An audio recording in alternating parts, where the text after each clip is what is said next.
Hello everyone, you're welcome to this weekend edition of the 6 p.m. primetime newscast on Equinoxe television, broadcasting from Cameroon's economic capital, Douala. I am Bable Jonathan. At least 6 persons dead in a river Nkum in the Keken locality of Pankam division, west region of the Republic of Cameroon. The 6th person fell in that river yesterday. Until now, the corpse is yet to be found, and the death of the 6th person has provoked protests, and of course the inhabitants of that locality took to the streets protesting against government's failure to increase or rehabilitate the bridge that is linking the two parts or the two ends of the river Nkum, and the blocked circulation on National Road number 5. And out of the country, at least 8 persons are now reported dead in Sudan's protests against the coup of Monday.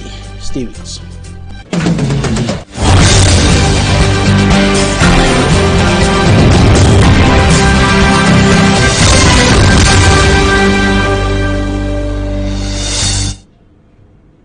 Deaths have invaded the streets of the two major cities of Cameroon, the political capital and the economic capital, and of course the inhabitants are complaining over the consequences of this situation on their health. We begin in the political capital, Yaoundé, with this report compiled by Equinoxe. City dwellers in Yaoundé say they are suffocating from unpleasant smell intoxicating the atmosphere as a result of heaps of garbage abandoned everywhere across the city for close to a week now. No one to collect them, as workers of the waste collection and disposal company Isakam are still on strike. Few days to the arrival of AFCON visitors. What is this behind me? What is this in our beloved country, Cameroon? The boys work, but they are not paid for 4 months now. Those of us around here suffer. Look at children who can easily be infected. This situation is alarming in markets. At the Mokolo market area, the invading garbage is threatening to divide the roads into two. There is nothing we can do than only observe. We now squeeze ourselves in a limited space just to look for what to eat. In a bid to ensure the situation does not go chronic and out of hand, the Yaoundé City Council attempts to clear some of the heaps of garbage with the limited resources at their disposal. The heap here was just too much. It was not easy for the caterpillar driver. We are doing our best with the trucks we have.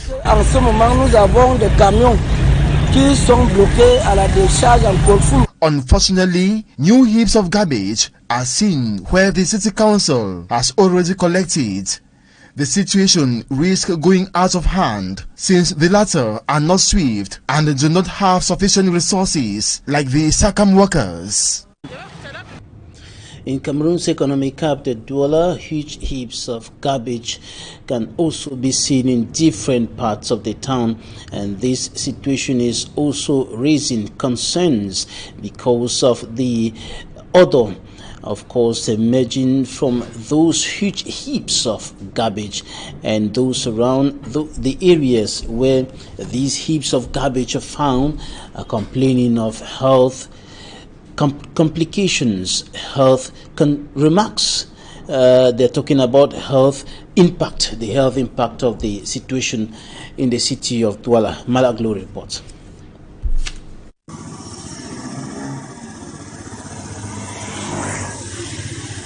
Public road transformed to a dumping ground. Vehicles and road users struggling to make their way through the garbage. These are accumulated waste materials for days in most neighborhoods in the city of Douala. The situation exposes the health of the inhabitants to different disease. At the Marché Congo neighborhood, the traders say they are exposed to the cholera disease. Actually, the situation that I see is since on Monday, and soon we will have illness like corridor, which is not good. This discarded refuse has not only caused traffic in this market, but has also affected business, says a vendor. So many customers who have to come reaching there, they can't climb up because of the trash that you are seeing. So it's a mess to us while seeing such thing.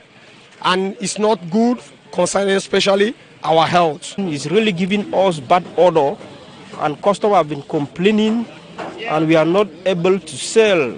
The situation of garbage piling up in neighborhoods and markets has been going on for the past 2 months in most cities in Cameroon, but has worsened in the past few months in the city of Douala.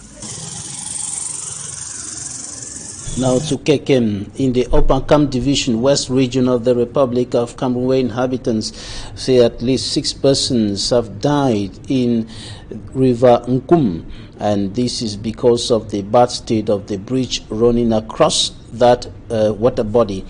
And the last person who died in that river, his corpse is yet to be found, a farmer who fell in the river yesterday, and this provoked public protests. The inhabitants took to the streets protesting against government's failure to remedy the situation there, and they hindered circulation on National Road number 5 in the early hours of the morning. Details in this report compiled by Charles Ekome. The inhabitants of Kekem, a locality in the west region of Cameroon, have paralyzed traffic by blocking part of the National Road number 5, linking the littoral region to the west region of the country. They say they are infuriated over failed promises by top government officials in regards to the construction of a bridge over River Ngum. According to them, government's failure to execute this project has already claimed 6 lives. Chami Eric is the most recent victim who gave up the ghost in the early hours of Thursday morning while trying to cross the river on his way to his farm, but was swept by the heavy currents of the riverbed, which led to his demise, as his corpse has not been retrieved till now. The most intriguing part of the story is that construction works began on this bridge in 2018, and the construction company destroyed the old bridge to build a new one, but never completed the project, leaving the inhabitants all to themselves. The divisional officer for Kekem, Befolo Alain, descended to the field to calm the fury of the locals.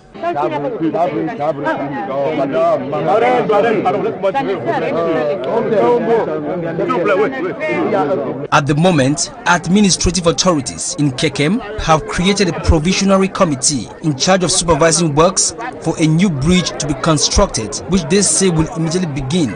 Hopefully, this long-awaited project will finally come to fruition. 12 suspected traffickers of illegal drugs have been arrested here in Cameroon's economic capital, Douala. They were arrested by elements of the 9th Police District during an operation led by the District Commissioner, that is the 9th District Commissioner, Jean-Sylvain Amugu. Details with Simanji Kangebre. The first stopover of the elements of the 9th District Police Station was at Rue Shanghai in Deido, Douala 1 subdivision, where they arrested a suspected marijuana trafficker and consumer by name Rasta. He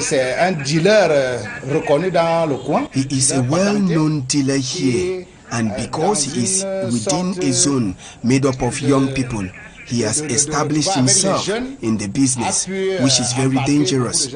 We have been behind him for a long time, and we are glad picking him. C'est au niveau de la rue Shanghai, où il a son QG établi, son ghetto, et c'est à ce niveau-là que beaucoup de jeunes de ce coin se ravitaillent, parmi lesquels même les élèves. According to security report, Rasta is an ex-convict who has decided not to repent from his deeds. After his arrest, the security forces went to Rasta's residence for an onward search before transporting him to the police station.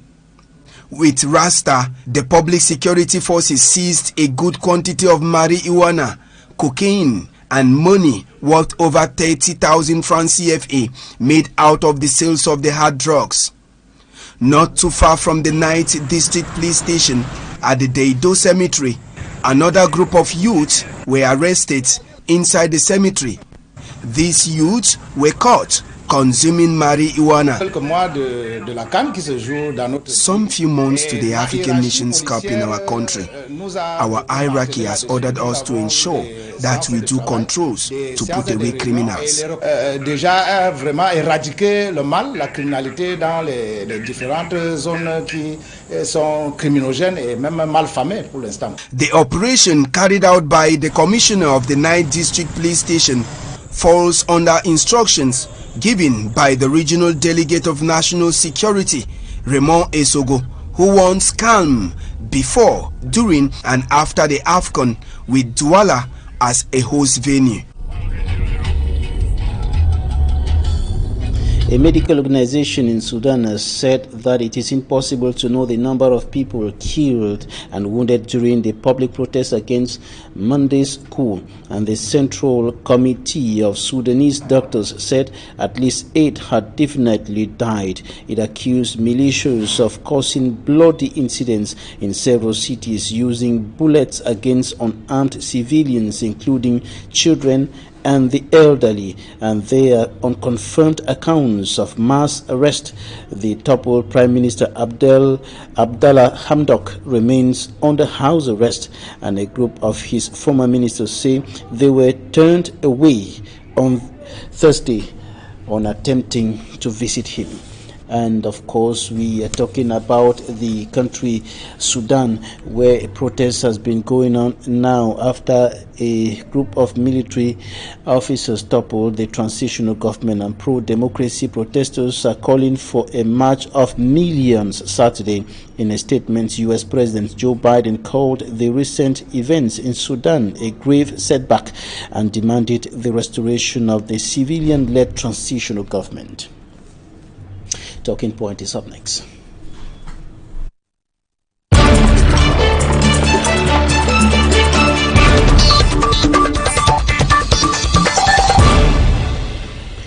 Our guest today is Dr. Nick Ngwanyam. He is an entrepreneur. Doctor, you're welcome. Oh, thank you very much. Good evening. All right, we're talking about reasons why investment in the agricultural sector will make more millionaires on the African continent, and the first of those reasons is the increasing demand for food. That's right. It's just simple economics. It's about demand and supply, and amongst the things that are necessary for life to continue is food. You know, if you know about Maslow's hierarchy of needs, you know, at the bottom of that pyramid, you have the need for food, for water, for air. And on the second level, you have need for safety and security. And then you have need for love, ego, self-actualization. And out of the triangle, you have this thing called, I've forgotten that one, but let's come back to the basics. The most important thing is that you can, all these needs, you can create commodities out of all these needs, and you'll be okay. Which means that at the bottom of the need, the physiological needs, if you invest in food, you invest in water, you invest in air, that's keeping the environment very clean and healthy, like we saw, you would make it. And therefore, food is a necessity, and Africa stands a great chance of doing well in that sector for these several reasons that you are mentioning. All right, and we're also talking about the idea that future African billionaires will be farmers. Yes. Now, Africa has some advantages that article was mentioning. Amongst them is there's the standard thing, we all eat 3 times a day. It doesn't matter who you are, you must eat. That is the bottom line. Where there is no food, there's chaos. We must eat. And you know, like back in Cameroon here, I think we've imported more than 880,000 tons of rice from China and the other countries. So what is the question? The question is, can we produce that food ourselves in Africa to feed all of Africa and the rest of the world? And the answer is yes. And the reasons are, if you have seen before, if you take the map of Africa and go and take all the other countries and continents around the world, you can squeeze them all in Africa, which means that we have a very large land surface that we are not using. And it's said that 65% of the landmass, arable landmass, is found in Africa, and we have a lot of fresh water too. So we have all that it takes to do what they are saying. We have all that it takes, but the situation seems to be a contradiction of that fact that we have the arable land, yes, we have the fertility, yes, we have even the human resource. That's right. But food security is not there. That's right. It's because of our production methods. Number one, the way we produce food is labor intensive. We are not using machinery. We have to go into industrial agriculture, and then even the little that we try to produce by hand, a good percentage of it goes bad. Some people say 40%, some even 50% goes bad, especially because of lack of transportation facilities, and then tubers and things like tubers, plantains, and so on, things that are perishable. We don't know how to preserve them, so they decay very fast because we can't move them quickly to the market. We don't know how to preserve, and there are some other factors. There's some other factors, like we have to work very hard, back-breaking work on large surface areas of land to be able to gather that food. But the idea is, if we had technology, we could change all of that. If we had technology, we could change all of that, even though, as we speak now, Dr. Nick, many of the young people, energetic young people who could put in some great energy in that sector and produce food for the African continent. Yes. Rather escaping out of the continent, some of them dying in the desert, some of them dying in the sea, and so on. That's the beauty of it. That's why we have to talk about it, because while we are saying energetic men and so on, but the reality is, if we were to use energy, if we were to use the technology that's available, I'm talking about machines, using our heads and so on. It's not about physical force anymore. For now, our mothers and fathers, they're using cutlasses and hoes and bending over the whole day to work, and that is very strenuous. It's labor intensive. But with the caterpillars and mechanized agriculture, you just need a young girl with nice, beautiful nails and a painted lips. She sits there and just punches at buttons, and the machine does the job. And then you use more of your head than muscle. That's what good training is all about, and that's the way we need to go. It's more about using gray matter than physical strength. Right. And in Cameroon, the government has been talking about second generation agriculture, but that is yet to be seen. We are still seeing some government authorities going to villages to hand over wheelbarrows, machetes, and things like that to farmers. I saw the mayor of Kumba. He was giving us some trucks and so on. I thought that was very primitive. We are supposed to move past that kind of thing of going around with hoes and cutlasses, wheelbarrows and so on. We are not there. We need to move past that. And it's so unfortunate that after the agri show in Obolova, we let tractors rot in the bush and so on. It shows our level of the problem we have is in the mind, and we need to correct all of that, because in reality, you see all our universities pouring out so many people who don't have jobs. What we could do, we could actually change all those universities into institutes of technology where agriculture is taught. And we need to teach our children agriculture from primary school, secondary school, university, and so on, and make it the in thing, where they are using all these technologies to make things happen. And we have the capacity to create 2 million jobs for our youth every 2 years. It's easy. So all these children dying in the Mediterranean Sea and so on, we don't have to have that. And we produce the food, we transform the food, we package it, we sell it, we feed ourselves, we sell it to the rest of the world. And don't forget, in that article, it is said that Africa, if we do the right things, Africa has the capacity to generate 3 times the total amount of grain that is in the world right now. And if you compare, if you also look at another fact that is said in that article, Holland and the Netherlands is a very small country, but I just forgot the statistic, but they're one of the highest exporters of food because of the use of new technologies and the new ways of doing things. The use of new technologies. And another point highlighted in that presentation of an expert in the domain is the fact that there is a big market for food processing. Yes. And food industry. Yes, it's the big market. It's the big market, and it's a huge market actually.